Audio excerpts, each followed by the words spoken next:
What's up, guys? Doug Polk here, and we're back with a huge hand from Heads Up in the World Series of Poker main event. I think this is a very interesting hand. I think that Dario specifically has some choices he can make with his hand along the way, and it's also Heads Up, my favorite format. So let's go ahead and jump into the action. Million chips. Ensan with kings. Paying homage to our fallen colleague, Antonio Esfandiari. He tells me that with pocket kings, at least one ace will come on the flop 23% of the time. Our hand begins with 2 million, 4 million chip blinds and a 4 million chip big blind ante. Now, the interesting thing about Heads Up here relative to any other spot in a tournament is that there is no ICM at play anymore. It is simply if you win, you get 10 million, and if you get second, you get 6. So you don't have to worry about page ups in any respect. Coming into the hand, Ensan has a 2-1 chip lead, a good spot to be in, and the blinds have gone up to where Dario now has about 42 big blinds in play. So we're playing a little bit shorter than we've been in maybe some of the other hands we saw in the main event, but still some pretty reasonable stacks to work with. Our hand begins with Ensan looking down at pocket kings and raising up to 11 million chips. Now, I like Ensan's raise size here. I'm not sure how much he was using bigger sizes versus smaller sizes, but the 2.7x button size he uses here, it makes a lot of sense when you consider there's an ante at play. I think if there was no ante, I'd like to see something a little more like 2.5, 2.4 type open, but when we have extra money in the pot, it makes sense to use a bigger size. There are more hands that are in tough spots for us this size, and if it goes too small, then Dario can just come along with a ton of hands and see flops for pretty cheap. Over to Dario with the 8-4 suited. Now, this is a hand that you might be able to get away from in a ring setting, but when you're playing Heads Up and you're getting pretty good odds, you're not going to be able to do that. Dario has to call just 7 million chips here, and there's the 11 million from Ensan, his 11 million, and then 4 million in the middle. So he's calling 7 million chips to win a pot that's going to be 26 million. He simply does not need that much equity, something like 27% equity. If we look at 8-4 suited against the range of hands that opens, he's definitely getting that. Now, of course, the way you realize that equity is very important. He is out of position, but I still think that it's close enough, or it's not close enough to where he needs to be playing this hand. Now, I do like mixing in a re-raise here from time to time with a hand like 8-4 suited. I might base that a little bit more on my opponent. If I think that they're folding a bit too much to 3-bet, I'll mix it in. If I think that they're stationary and they're going to play pretty loose or they're a pretty tight opener, I might just look to call. Anyway, Dario decides this is going to be a calling hand. He makes the call, and let's take a flop. This is the 77% of the time that it did not come. You are correct.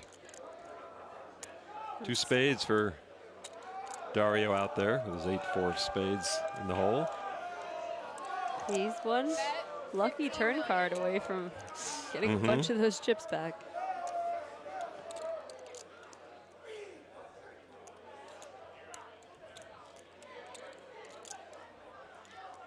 A lot of good cards for him on the turn besides just a spade. Ones that let him continue. Any straight card. 10-6 deuce with 2 spades, a board that both players are pretty excited to see. Dario now has a flush draw. He's going to make a flush in any spade. And of course, Ensan still has an overpair with his pocket kings. Dario checks over to Ensan and he decides to go ahead and bet 15 million chips here, a pretty sizable bet. And one thing that I will say from having watched some of the final table, I did see a lot of smaller bets in these spots from Ensan when he has hands that are a little bit weaker. And so maybe I'd look to play a little bit tighter in Dario's shoes facing a bet this large. Not only are your pot odds worse, but if your opponent might have some tells in that department, it could be a good spot to make a few disciplined laydowns. But a flush draw is not one of them. Your hand is simply way too strong to be guessing on if your opponent is really strong or not. You just have simply too much equity. So there's 2 ways that Dario can play this. He can either check raise here on the flop, or he can go for the check call. Now, I don't mind working in the check raise from time to time. I think that's a pretty decent play, but there is a big drawback. On these stacks, if he check raises and his opponent goes all in, he has to fold, and that's a pretty big disaster when you have this much equity.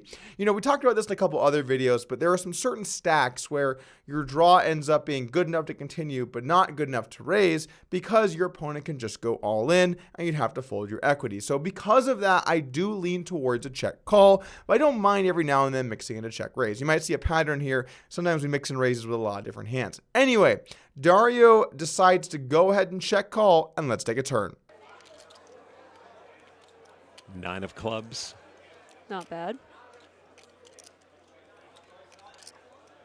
Pot could definitely get big. How much you play, Dario? 140. 140. 9 giving Dario a gut shot. King's still good for Ensan here.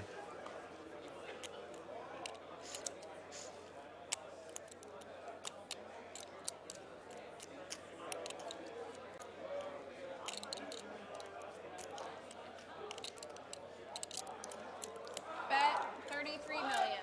33 million to Dario on the draw.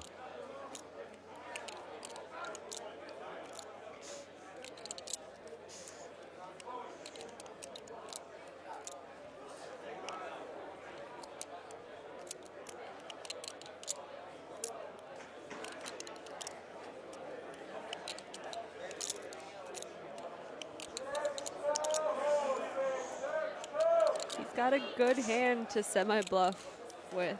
It's just, it's so risky, and it would take pretty much all his chips. I would assume he would jam here if he elected to raise at all.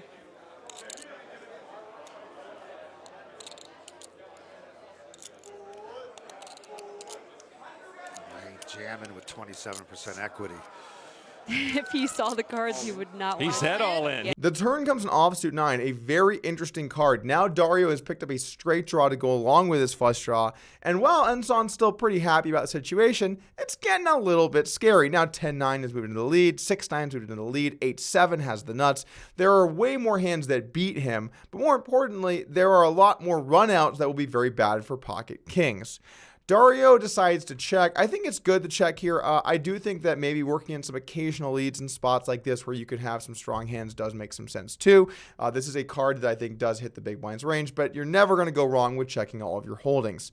Now over to Ensan with pocket kings. What does he want to do here? And I think the answer is bet. Even though this is getting a little bit scary, and this is a spot that I see a lot of players make mistakes in, you still need to bet because you're simply too far ahead of all of the hands that Dario can have. Let's think about this. His opponent could have a 10, a 9, a 6. They're a flush draw. There are way too many hands for him just to be scared of these nutted hands. And I know this is an overpair, so it's not the most complex bet here, but it's important to keep your foot on the gas when you're betting for value with strong hands. Now, he decides to go for a 33 million chip bet. This is a good-sized bet here in the turn, and I'm liking everything about this hand so far for pocket kings. Now, back over to Dario. Interesting spot once again. Could he check call? It's pretty close. He's getting almost the direct odds that he needs. He might make some money when he gets there as well. But Dario's got other plans in mind. Dario decides to move in, and I love this play. This is an extremely good play. It's a well-balanced move. He's going to get to realize his equity. His opponent either folds or he gets to see the river, so he's going to know if he hit his flush or straight, and that's a very likely outcome. Sure, it's more likely he bricks, but he's got a good shot at either of those hands. Additionally, it gives him a chance to balance out his value bets. You know, some of the hands we talked about earlier, 10-9, 9-6, 8-7, a bunch of these kinds of hands that he could have that would want to raise the turn for value, well, he's going to need to work in some bluffs.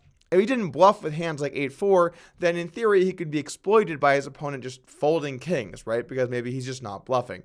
And that's really the important element of turn check raises. You know, I think back to a final table I played with Dario in the one drop where I check raised with a straight draw, flush draw on the turn against a top pair, and I got a fold. And that's really the thing. You want to make it so your opponent doesn't know what to do. You want to make it so that it's tough for them. Is he bluffing? Maybe, but probably not. That's the key to good poker, balancing out those ranges, finding spots where you can get hands like the 8-4 spades here and work them in a crafty way that balance out when you do have 10-9, you do have 8-7, and you want to raise for value. This is the key to poker. When you have good hands, mainly bet and raise, and then occasionally work in some bluffs that don't have very good showdown value, but do have some equity. So Dario is all in. Now back over to Ensan, who really takes a lot of time here to make what would be a very tough decision for anyone. Cards he would not He want. said all in. Yeah. He did jam, and he gets a snap call. Oh man, it was so you could tell he almost folded, right? I mean, between the first second and the second and the third second. Well, there wasn't a third second, but you know, you could tell it was pretty tough call for him there. Wow. This could be it right here. Totally reasonable play, but running into kings. What do you think? فلاش فراد من دو تا شاه دارم. Dario Sammartino needing help. He's got 12 outs, but Hossein Ensan one clean card away from a championship. Suddenly, into the arms of his rail. Sammartino, the bluff, semi-bluff shove.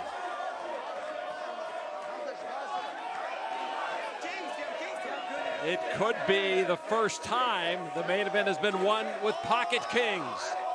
Dyer left to just shake his head and hope he gets lucky to extend this. So all the chips are in the middle. The players have everything on the line. What will happen? Will Dario get there? Let's find out. The river car, the queen of clubs. He didn't. Thank you for joining us today for Poker Hands. If you enjoy getting better at poker and want to learn how to improve your game, I'd head over to upswingpoker.com, my poker training site, so you can learn from some of the best.